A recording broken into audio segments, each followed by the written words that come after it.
anymore, so I haven't been around with everything a long time. But when I was younger, though, it seems like there was a lot more respect for people. But in the last maybe 12 to 15 years, you can tell that's changed a bit. And I think that might also be something, as the respect factor has sort of gone downhill a bit. Yeah. You know, we've worked really hard on this campaign to make sure that as I stand up there, and it's one of the reasons, I really didn't want to spend a whole lot of time talking about the other candidates, because if I don't have enough good stuff to talk about myself, and I've got to spend time talking about them, then I shouldn't be doing this. And I really want you to know who I am and what I'm about, and I've got enough good stuff here to share with you. I like that approach. That is phenomenal. There's our station manager, Jess. He's so interested. He's wondering, why do we have all these people in this room? Come in, Jess. I think if we vote now, you're going to win. We got like the majority of District 3 here. All right. No, there's probably a lot more people. Why don't we give the boundaries? Because what is a lot the of people, I didn't even know I was in your district till you told me. It's very interesting. It looks kind of like it's the shape of Illinois.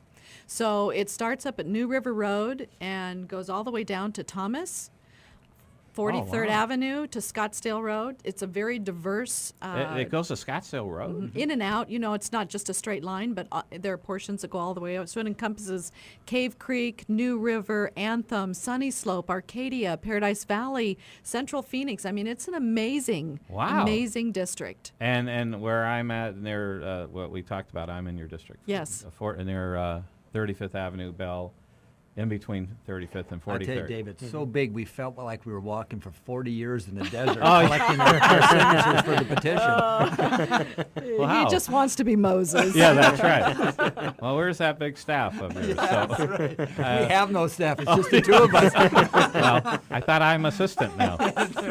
I mean, I meet some of the criteria, right? I took Andy to a function last night, a networking function, and some of the people, they said, "Oh, you're bringing out the big guns now. Huh? Bring in your kid for asking for votes." Yeah, usually it's little babies they start kissing.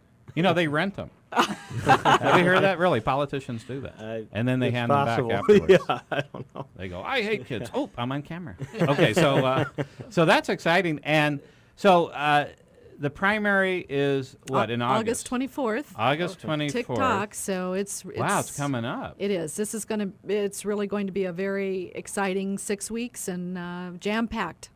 Wow. So what's your main way of getting through to people? Do you go door to door like the old-fashioned way, or a lot of? I met you at a networking event. Yeah, it's a very different approach, and and I will say that when you said a breath of fresh air, it's kind of interesting that you said that, because we were going to title our website "A Breath of Fresh Air." And when we began that, and people would say that to us over and over again, "Leann, you're a breath of fresh air." But the know-it-alls of the campaign process said, "No, that's not tough enough, Leann.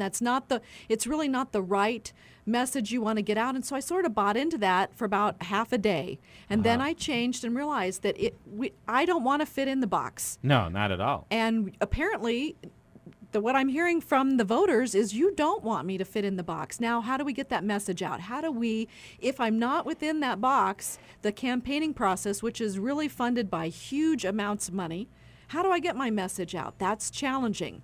But this is the best opportunity for me to do it. So you want me to tell you a little bit about how I can do it? Absolutely.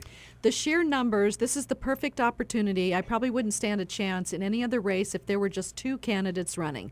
But there's 10 of us. This district has about 370,000 registered voters. Of that, there's 155,000 Republicans, 110,000 independents, and 109,000 Democrats. And they were anticipating the best turnout ever in this district is 70,000 voters turnout for an election, a primary.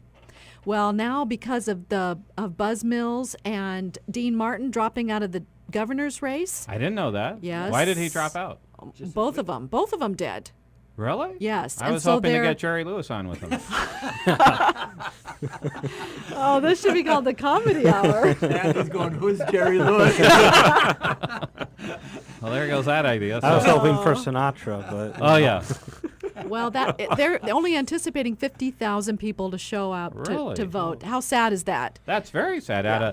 At a 370 Yes. registered. Well, only Republicans and Independents can vote in the Republican primary. So you divide that amongst 10 candidates. Anybody has a shot at this. Anybody. Wow. Who's willing to go and do the work? So we are actually making our own phone calls, no robocalls to anybody.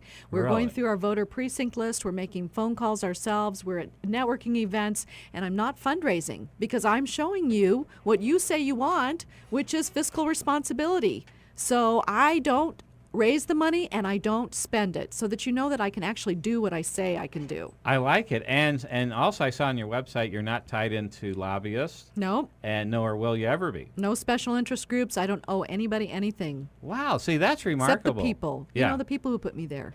You know, that's interesting, though, because I think within the political structure in America these days, it seems to be all about special interest groups, unfortunately. Does that seem to... Yes, is that what special you interest think? groups, earmarks, you name it. There's nothing that's clear cut. And I've had to operate my business clear cut. I want Washington to operate the same way I've had to Yeah. operate my business. Well, that totally makes sense. So this is really good. So you're going to make these calls personally. So you People and are Craig. thanking me. They are?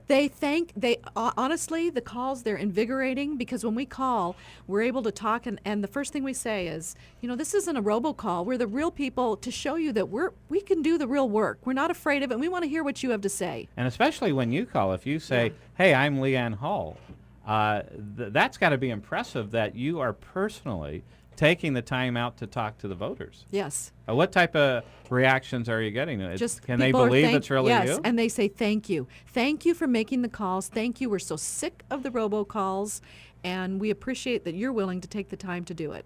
Yeah, that's got to be refreshing to. Actually, it's one of the hopes of the campaign. When we first started off the campaign, we were talking about the anger of America, and maybe there is a lot, and that's what the talk shows tap into. Yeah. But after walking the precincts and getting our petition signed, so on and so forth, we've gotten so involved in neighborhood meetings and associations that before I started this campaign, I was really negative about the country. I'm the exact opposite now. That is I awesome. feel tremendous hope. He deserves a raise. Yeah. Oh yes, obviously, Craig. It's in the You mail. need a CPA? It's in the mail, Craig. Wow. See, that is why I got the sense you're a breath of fresh air, because that is not what most politicians are, but they're not that way. Or they are that way, I should say. Now I'm confusing myself. You're confusing you yourself. know what I'm talking about. They are not the breath of fresh air. But the good news is you're not a politician. A politician. I think that's what the people want, is some new way of thinking, new way of being in Washington to change it. Now, I think that, I don't know for sure, but it could be a little challenging, because if the whole system is somewhat suspect on lobbyists and special interest groups, that's going to be an interesting challenge, but a challenge I think you're up to. I agree. You know, I never really realized how important it's been that I haven't ever fit in any part of my life. I've been bucking the system since I was a kid, and it's going to serve this district well. That all those practice sessions, you know, I've always, even raising my kids, I was the first to go up to school if I felt that there was unfairness and injustice, and fight for the causes that I believed were right. I showed my kids that, and I do what I say I'm going to do.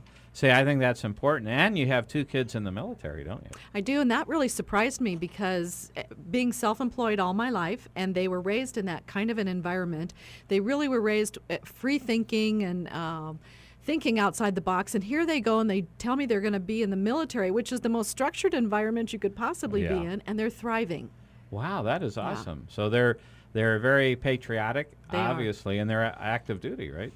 And I'll tell you how patriotic they are. It was my 30th anniversary here and my 50th birthday, and so my boys flew home.